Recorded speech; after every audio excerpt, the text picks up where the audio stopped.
Hello, everybody. It's Cody at Cody's Reading Time. I'm back again with another story out of Viking Tales, Scandinavian Tales book, and this one is the first story in part 2. If you could take a moment to subscribe to the channel, I would greatly appreciate it. I upload new stories every single day, and there's always going to be something new to listen to, so stick around and enjoy some stories with me. All right, this one is titled Homes in Iceland, and I hope you enjoy it. Here we go. Men had been feasting in Ingolf's house, but there was no laughing and no shouting of jokes. Ingolf sat in his high seat, frowning and gloomy. His head hung on his breast. He was staring into the fire. Now he raised his head and looked about the hall. "Comrades," he said, "what shall we do? Herstein and Holmstein died by our swords. Their kinsmen hunger to kill us. Besides, when Harald hears of our deed, there will not be a safe place in Norway for us. He will never let a man fight out an honest quarrel. Where shall we go?" A man stood up from the bench. "We have friends in the Shetlands," he said. "Let us find homes there." Then Leif, in the high seat opposite Ingolf, stood up. "No, not the Shetlands, my foster brother. They are crowded already. Besides, Harald will not long keep his hands off them. Then they will be no better than Norway. England and Ireland and Scotland are old. My eyes ache for something new. What of that far-off island that Floki found? It is empty. We could choose our land from the whole country. There's good fishing, there are green valleys, and butter, Thorolf says that butter drops from every weed. There are mountains and deserts where we may find adventure. I say let us steer for Iceland." When he stopped, many of the men shouted, "Yes, Iceland!" But an old man stood up. "We have all laughed at that tale of butter, Thorolf's," he said, "but Floki himself said that the sea about the island is full of ice that pushes upon the land, that no ship can live in that water in the winter, that great mountains of ice cover the island. Did not all his cattle die there of hunger and cold? And did he not come back to Norway cursing Iceland?" "Oh, Sigva, you are old and fearful," called out Leif, and he laughed. Then he stretched himself up and threw back his head. "Are we afraid of ice? Have we not seen angry water before? I have been hungry, but I have never died of it. Surely, if there are fish in the sea and grass in the valleys, we can live there. I should like to stand on a hill and look around on a wide land and think, this is all ours, and out upon a rough sea and think, far off there are our foes, and they dare not come over to us. Besides, we shall have no shockhead Harald to lord it over us. We can come and go and feast and fight as we please. We shall be our own kings, and our ships will be always waiting to take us away when we are weary of it. And we shall see things that other men have never seen. I am tired of the old things. Perhaps in days after days men will make songs about those foster brothers, Ingolf and Leif, who made a new country and a wonderful land, and whose sons and grandsons are mighty men in Iceland." Ingolf leapt up from his chair. "By the strong arm of Thor," he said, "I like the sound of it. Now I make my vow." He raised his drinking horn. "I vow that I will find this Iceland and pass the winter there, and that if man can live upon it, I will go back there and set up my home." "And I vow that I will follow my foster brother," cried Leif, and many men vowed to go. So, on the next day, they began to make ready a boat. They looked her over carefully and recocked every seam, and freshly painted her and put her into their strongest oars and made her a new sail. This will be the longest voyage that she ever made, Ingolf said. When the work was done, they put into her great stores, axes, hammers, fish nets, cooking kettles, kegs of ale, chests of hard bread, chests of smoked meat, brass kettles full of flour, skin bottles of water. They stowed these things away in the ends of the ship. When they were ready, they put in 4 head of cattle. We shall need the milk and perhaps the meat, Ingolf said. Many men wished to go, but Ingolf had said, There's little room to spare and little food and drink. I have planned for half a year, but perhaps we must be sailing longer than that. Our food may run short. We must not have extra mouths to feed. There are 30 oars in our boat. I will take only 1 man for every oar, and Leif and I will steer. So they started off. Leif stood in the prow, leaning forward and looking far ahead, and he sang, What does the swimming dragon smell? A stormy sea, an empty land, hunger, darkness, giants, fire. Leif and his sword do laugh at that. They sailed for days and saw no land. Sometimes they passed ships and always made sure to sail close enough to hail them. Where are you going? Ingolf would call. To Norway would come back the answer. For trade or fight, Leif would shout. Then would ring out a great laugh from that boat and this answer, A shut mouth is a good friend. So the 2 ships sailed on, and the men were glad to have heard a greeting and to have called one. But at last there were the Shetlands. We will go in here and rest, Ingolf said. When they rowed to shore, a certain Shetlandman stood there. He watched them land and took them all over. Then he walked up to Ingolf and said, You look like brave men. Welcome to Shetland. You shall come to my house and rest your legs from ship going and fill your stomachs, a hunger for news of Norway. So they went to his house and stayed there for 3 days, and good it seemed to be near a fire and in a quiet bed and before a steaming platter. When they went to the shore to start off again, the Shetland man had his thralls carry a keg of ale and a great kettle of cooked meat and put them into the ship. Think of me when you eat this, he said. Then the Norsemen put to sea again and sailed for a long time. One day a terrible storm came up. The sky was black, the wind howled through the ship. Great waves leaped in the air. Down with the sail and out with the oars, Ingolf shouted. So the men furled the sail and took down the mast and laid it along the bottom of the boat. As they worked, one man was washed overboard and drowned. The men sat down to row, but the tumbling waves tossed the boat around and poured over her and broke 3 of the oars. But still the men held on. They were wet to the skin and were cold, and their arms and legs ached with the hard work. But they were hungry from the long waiting, but not one face was white with fear. Ran, in her caves under sea, wants us for company tonight, Ingolf laughed. So they tossed about all night, but in the morning the wind died down.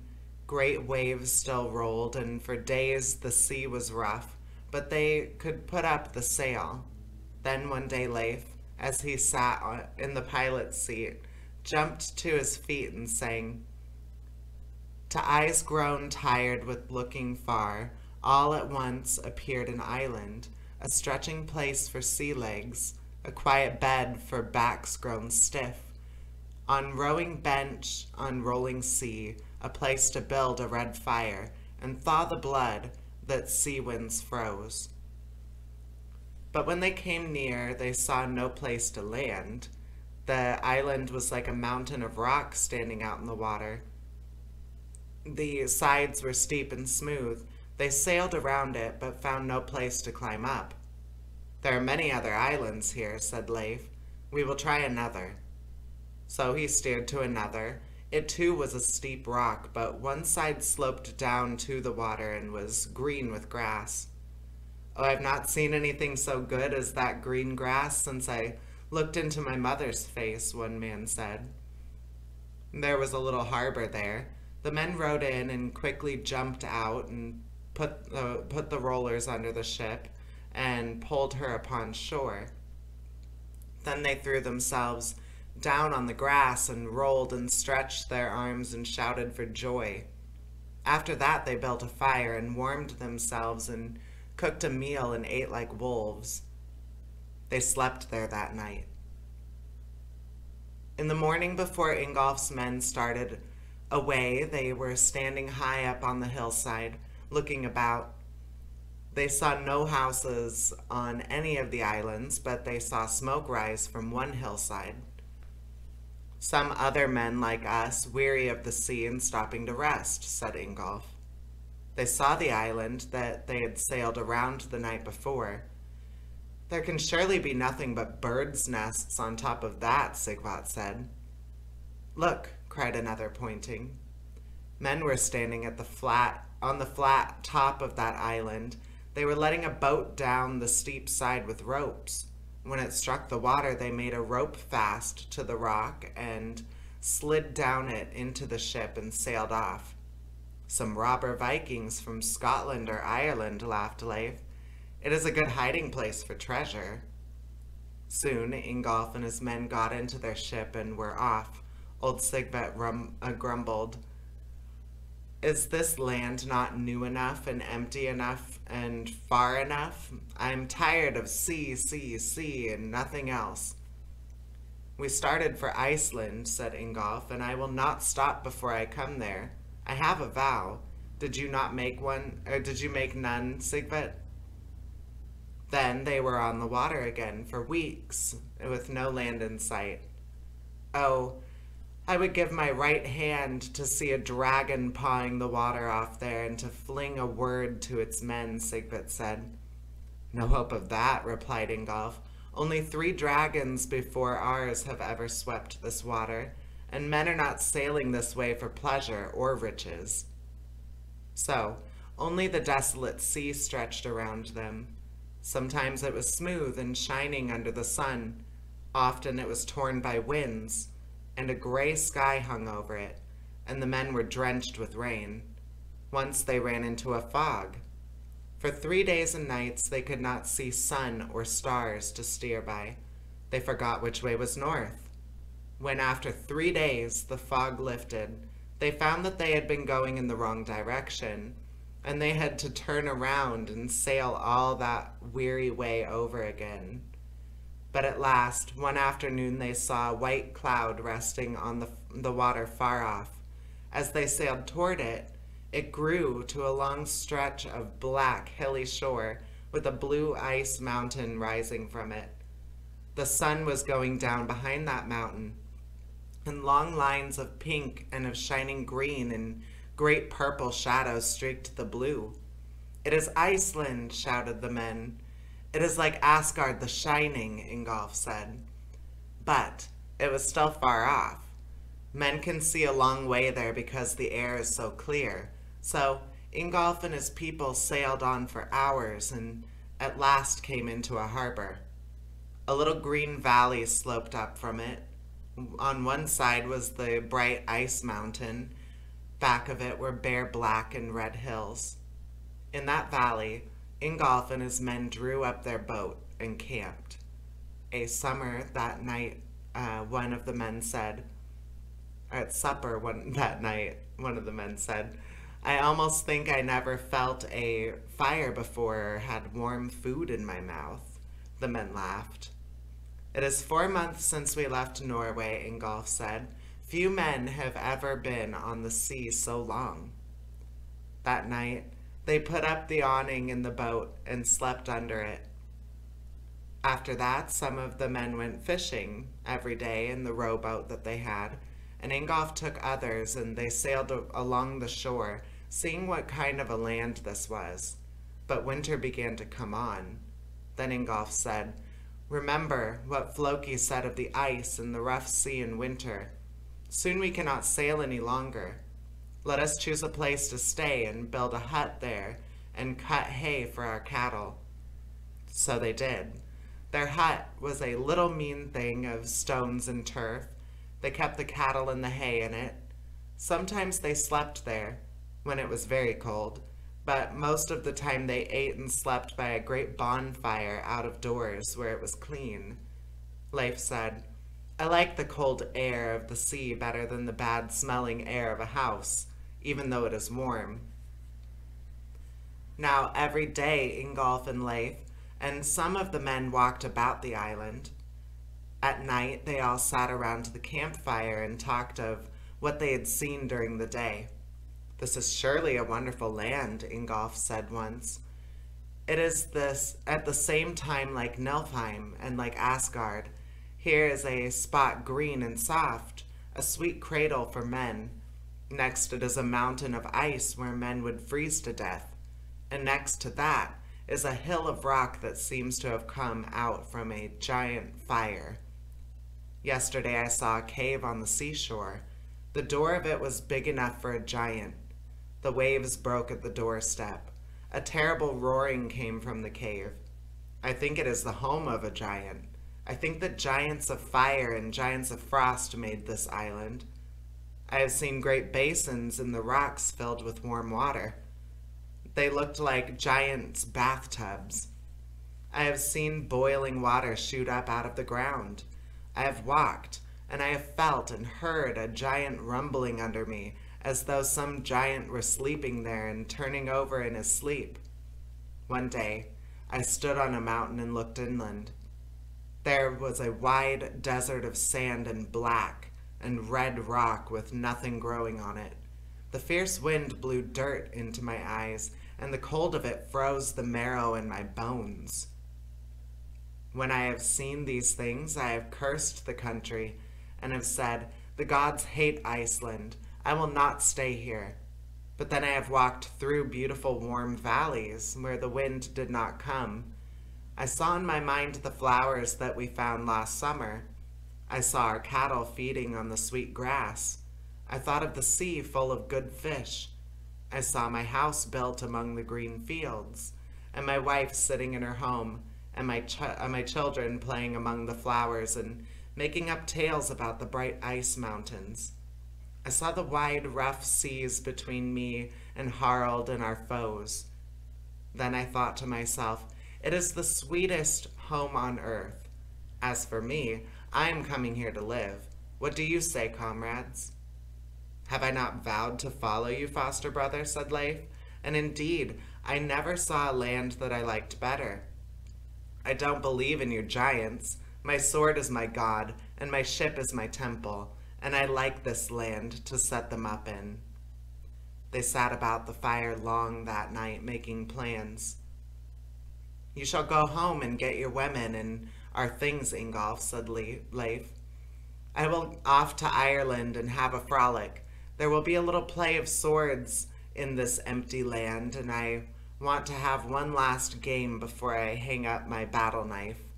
Besides, I will come to you with a ship full of gold and clothes and house hangings such as we cannot get here, and they will cost me nothing but the swing of a sword." As they talked, Ingolf looked up at the sky. The northern lights were quivering there. They were like great flames of yellow and green and red. "See," he said, and pointed. "We are not so far off that the gods will forget us. There's the flash of the armor of the Valkyries. A battle is on somewhere, and Odin has sent his maidens to choose the heroes for Valhalla." Leif only laughed and lay down to sleep. So in the spring they all went back to Norway. Leif got ready the boat again and merrily sailed for Ireland. "Here I go to get riches for our new land," he said. Ingolf set his men to cutting down pines in the forest and some to building a new ship. He had his thralls plant large crops of grain and grind flour and make new kegs and chests of wood.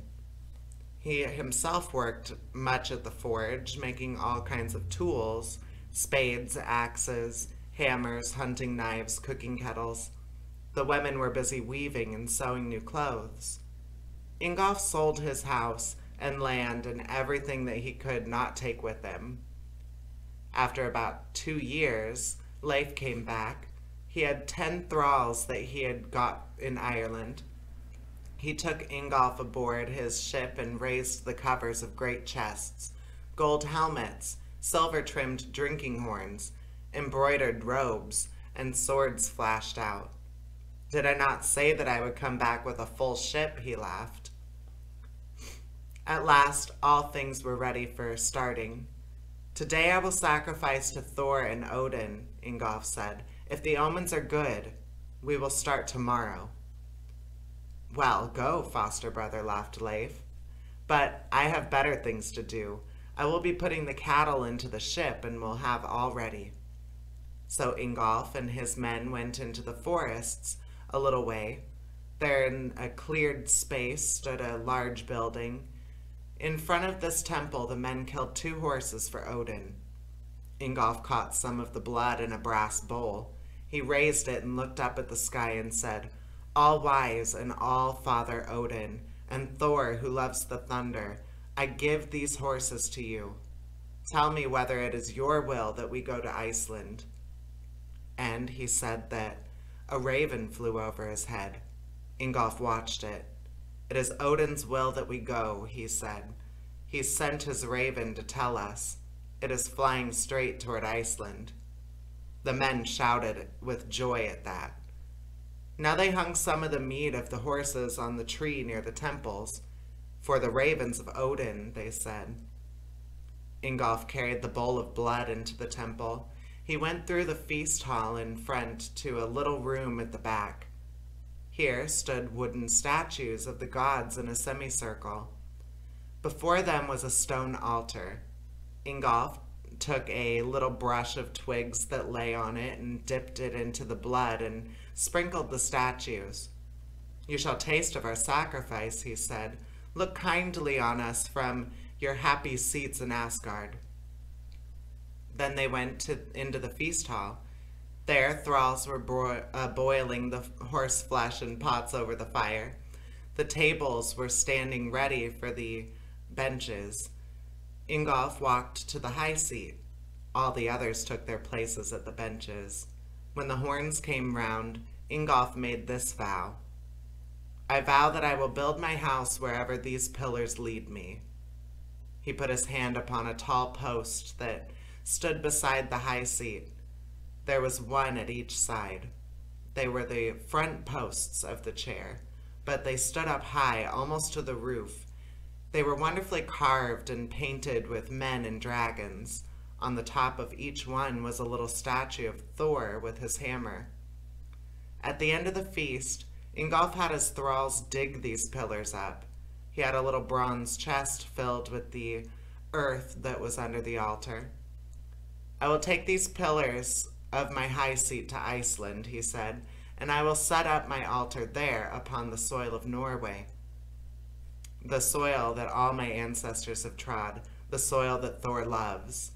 So they carried the pillars and the chest of earth and the statues of the gods and put them into Ingolf's boat.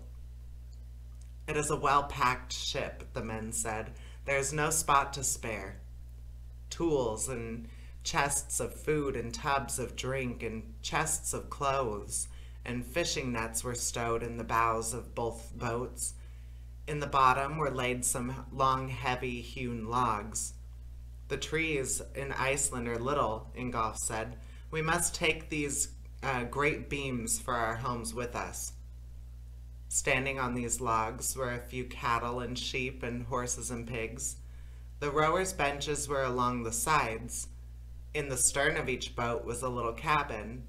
Here the women and children were to sleep, but the men would not sleep, or would sleep on the timbers in the middle of the boat, and perhaps they would put up the awning sometimes. At last, everyone was aboard. Men loosed the ropes that held the boats. The ships flashed down the rollers into the water, and Ingolf and Leif were off for Iceland. As they sailed away, Everyone looked back at the shore of old Norway. There were tears in the women's eyes. Helga, Leif's wife, sang, "There was I born, there was I wed. There are my father's bones. There are the hills and fields, the streams and rocks that I love. There are houses and temples, women and warriors and feasts, ships and songs and fights. A crowded, joyous land. I go to an empty land." There was the same long voyage with storm and fog, but at last the people saw again the white cloud and saw it growing into land and mountains. Then Ingolf took the pillars of his high seat and threw them overboard. "Guide them to a good place, O Thor," he cried. The waves caught them up and rolled them about. Ingolf followed them with his ship. But soon a storm came up. The men had to take down the sails and masts, and they could do nothing with their oars. The two ships tossed about in the sea wherever the waves sent them. The pillars drifted away, and Ingolf could not see them. "Remember your pillars, O Thor," he cried. Then he saw that Leif's ship was being driven far off. "Ah, my foster brother," he thought, "shall I not have you to cheer me in this empty land? O Thor, let him not go down to the caves of Ran. He is too good a man for that." On the next day, the storm was not so hard, and Ingolf put in at a good harbor. A high rocky point stuck out into the sea. A broad bay with islands in the mouth was at the side. Behind the rocky point was a level green place with ice mountains shining far back. After a day or two, Ingolf said, "I will go look for my pillars." So he and a few men got into the rowboats and went along the shore and into all the fjords, but they could not find the pillars. After a week they came back, and Ingolf said, "I will build a house here to live in while I look for my posts. This way is uncomfortable for the women." So he did. Then he set out again to look for the pillars, but he had no better luck and came back. "I must stay at home and see to the making of hay and of the drying of fish," he said. "Winter is coming on, and we must not be caught with nothing to eat." So he stayed and worked and sent two of his thralls to look for the holy posts. They came back every week or two and always had to say that they had not found them. Midwinter was coming on. "Ah," said Ingolf's wife one day, "do you remember the gay feast that we had at Yule time? All our friends were there. The house rang with song and laughter. Our tables bent with good things to eat. Walls were hung with gay draperies. The floor was clean with sweet-smelling pine branches. Now look at this mean house, its dirt floor, its bare stone walls, its littleness, its darkness. Look at our long faces. No one here could make a song if he tried. Oh, I'm sick for dear old Norway." "It is Thor's fault," Ingolf cried. "He will not let me find his posts." He strode out to the house and stood scowling at the gray sea. "Ah, foster brother," he said, "it was never so gloomy when you were by my side. Where are you now? Shall I never hear your merry laughter again? That spot in my palm burns, and my heart aches to see you. That arch of sod keeps rising before my eyes. Our vows keep ringing in my ears." At last, the long gloomy winter passed and spring came. "Cheer up, good wife," Ingolf said. "Better days are coming now." But that same day the thralls came back from looking for the posts. "We have bad news," they said. "As we walked along the shore looking for the pillars, we saw a man lying on the shore. We went up to him. He was dead. It was Leif. Two well-built houses stood near. We went to them. We knew from the carving on the door posts that they were Leif's. We went in. The rooms were empty. Along the shore and in the wood back of the house we found all of his men dead. There was no living thing about." Ingolf said no word, but his face was white, and his mouth was set. He went into the house and got his spears and his shield and said to his men, "Follow me." They put provisions into the boat and pushed off and sailed until they saw Leif's houses on the shore of the harbor. There they saw Leif and the men who were his friends dead. Their swords and spears were gone. Ingolf walked through the houses calling on Helga and on the thralls, but no one answered. The storehouse was empty. The rich hangings were gone from the walls of the houses. There was nothing in the stables. The boat was gone. Ingolf went out and stood on a high point of land that jutted out into the water. Far along the coast, he saw some little islands. He turned to his men and said, "The thralls have done it. I think we shall find them on those islands." Then he went back to Leif and stood looking at him. What a shame for so brave a man to fall by the hands of thralls. But I have found that such things always happen to men who do not sacrifice to the gods. Ah, Leif, I did not think when we made those vows of foster brotherhood that this would ever happen, but do not fear. I remember my promise. I have thought that a man's blood is precious in this empty land, but my vow is more precious. Now they laid all those men together and tied on their hell shoes. I need my sword for your sake, foster brother.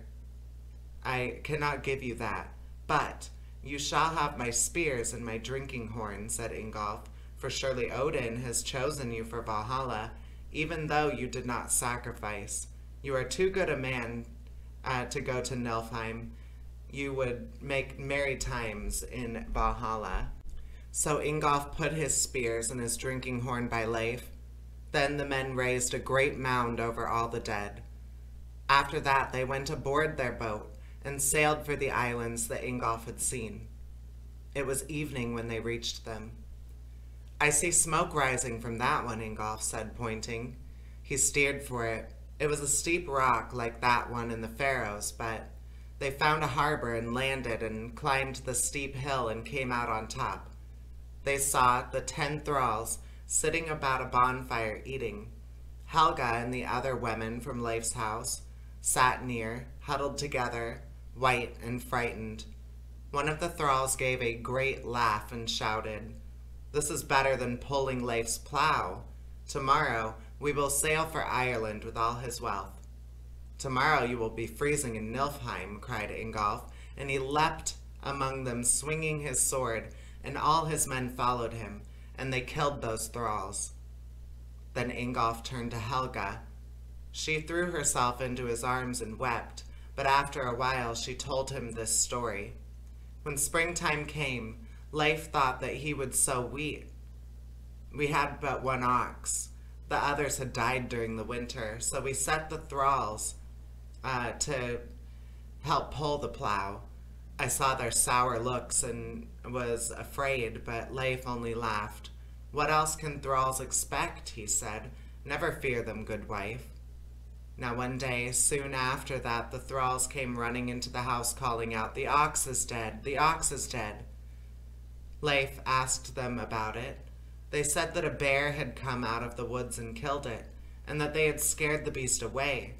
They pointed out where it had gone. Then Leif called his men and said, "A hunt! I had not hoped for such great sport here. Ah, we will have a feast off that bear." So they took their spears and went out into the woods. As soon as they were gone, the thralls came running into the house and took down all of the swords and shields from the wall and ran out. In some way, they met my lord and his men in the woods and killed them. Then they came back and took everything in the house and dragged us to the boat and sailed here. "Oh, my brother," said Ingolf, "where is that song about those 2 foster brothers, Ingolf and Leif, who made a new country in a wonderful land, and whose sons and grandsons are mighty men in Iceland? But come home with me, Helga." So they took the women and Leif's things and Leif's boat and sailed home. The next day after they came to Ingolf's house, Helga said, "We have made your family larger, brother Ingolf, Will you not take Leif's 2 houses and give in them, and live in them? He would not need them now. He would like you to have them. It would be pleasant to live there, Ingolf said. I thank you. So the next day they loaded everything aboard the 2 ships and sailed for Leif's house. There they stayed for a year. Ingolf still sent his thralls out to look for the pillars. He was careful always to have hay so the cattle prospered. That spring he planted wheat, but it did not grow well. This is sickly stuff, Ingolf said. It takes too much time and work. It is better to save the land for hay. Perhaps we will sometime go back to Norway for flour. At last one day the thralls came home and said, "We have found the pillars." Ingolf jumped to his feet. He cried out, "You have kept me waiting 3 years, Thor, but as soon as my house and temple are built, I will sacrifice to you 3 horses as a thank offering." "It is a long way off, master," the thralls said, "and we have found much better places in our walks about the island." "Thor knows best," Ingolf answered. "I will settle where he leads me." So that summer they loaded everything into the ships again and sailed west along the coast until they came to the place where the pillars were. The land there was low and green. On both sides were low hills. A little lake glistened back from the shore. In the valley were hot springs with steam rising from them.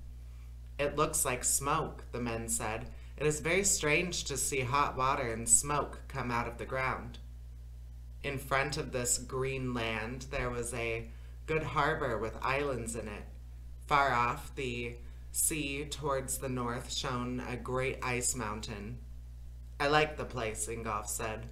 "I will make this land mine."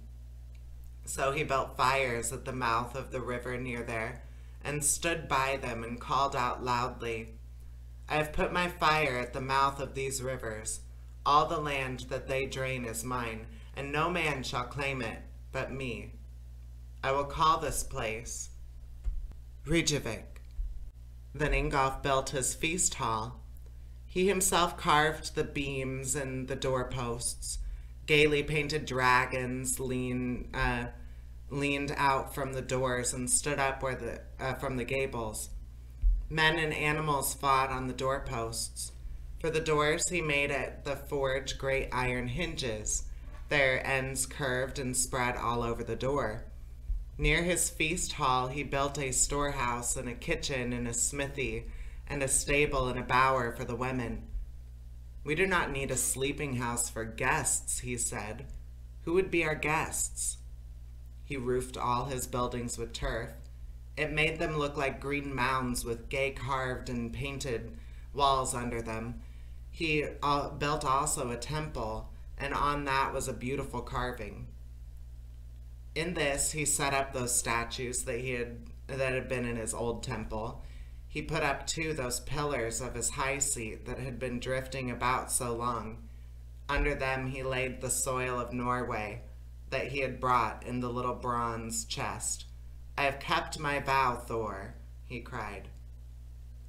Then he sacrificed 3 horses that he had promised to Thor. After that was over, he said, "Here's a good field for sport. Let us have some of the old games that we used to play at home. Who will wrestle with me?" So they wrestled there and ran races and swam in the water. The women sat and looked on. "Oh, this is good to see," Helga cried. We are as gay as we used to be in old Norway." But it was not many weeks before Ingolf said, "I wish that I might sometimes see sails in that harbor. I wish that I might think, around this point of land is another farm, and across the bay is another. I can go there when I am very lonely. I wish that I might sometime be invited to a feast. I wish that I might sometimes hear the good clanging music of weapons at play. It is a good land, but we have lived alone for 4 years. I am hungry for new faces and for tidings of Norway." One night, as he and his men sat around the long fire in the feast hall, a servant threw a great piece of wood upon the fire. It was streaked with faded paint and it showed bits of carving. See, said Ingolf, pointing to it, see what is left of a good ship's prow. What lands you have seen, O Dragon's Head. What battles have you fought? What was your master's name? Where did the storm meet you? Perhaps he was coming to Iceland, comrades. Would it not have been pleasant to see his sail and to shake his hand and to welcome him to our Iceland? But instead, he is in Ron's caves, and only his broken prow has drifted here. Now it was not many months after that when one of the men came running to the feast hall shouting, a sail in the harbor. All those men gave a shout with no word in it, as though their hearts had leapt into their throats. They jumped up and ran to the shore and stood there with hungry eyes. Then when the men landed, those Icelanders clapped them on the shoulders, and tears ran down their faces. For a long time, they could say nothing but welcome, welcome. But after a while, Ingolf led them to the feast hall and had a feast spread at once. While the thralls were at work, the men stood together and laughed and talked. Such a noise had never been heard in that hall before. We have already built our fires and claimed our land up the shore away, the leader said. Men in Norway talk much of Ingolf and Leif, and wonder what has happened to them. Then Ingolf told them of what had come to pass in Iceland, and then he asked of Norway. Ah, things are going from bad to worse, the newcomers said. Harald grows mightier every day. A man dare not swing a sword, and now except for the king. We came here to get away from him. Many men are talking of Iceland. Soon the sea road between here and Norway will be swarming with dragons. And so it was. Ships also came from Ireland and from the Shetlands and the Orkneys. Harald has come west overseas, the men of these ships said, and has laid his heavy hand upon the islands and put his earls over them. There are no place now for free men. So by the time Ingolf was an old man, Iceland was no longer an empty land. Every valley was spotted with bright feast halls and temples. Horses and cattle pastured on the hillsides. Smoke curled up from kitchens and smithies. Gay ships sailed the waters, taking Iceland cloth and wool, and Iceland fish and oil, and the soft feathers of Iceland birds to Norway to sell, and bringing back wood and flour and grain. When Ingolf died, his men drew up on the shore the boat in which he had come to Iceland. They painted it freshly and put new gold on it, so that it stood there a glittering dragon with head raised high, looking over the water. Old Sigvat lifted a huge stone and carried it to the ship's side. With all this strength, he knew he threw it into the bottom. The timbers cracked. If this ship moves from here, he said, then I do not know how to moor a ship. It is Ingolf's grave. Then men laid Ingolf upon his shield and carried him and placed him on the high deck of the stern near the pilot's seat, where he had sat to steer to Iceland. They hung his sword over his shoulder. They laid his spear by his side. In his hand they put his mead horn. Into the ship they set a great treasure chest filled with beautiful clothes and bracelets and headbands. Beside the treasure chest they piled up many swords and spears and shields. They put gold-trimmed saddles and bridles upon 3 horses. Then they killed the horses and dragged them into the ship. They killed hunting dogs and put them by the horses, for they said, all these things Ingolf will need in Valhalla. When he walks through the door of that feast hall, Odin must know that a rich and brave man comes. When he fights with those heroes during the day, he must have weapons worthy of him. He must have dogs for the hunt. When he feasts with those heroes at night, he must wear rich clothes, so that those feasters shall know that he was a wealthy man and generous, and that his friends loved him.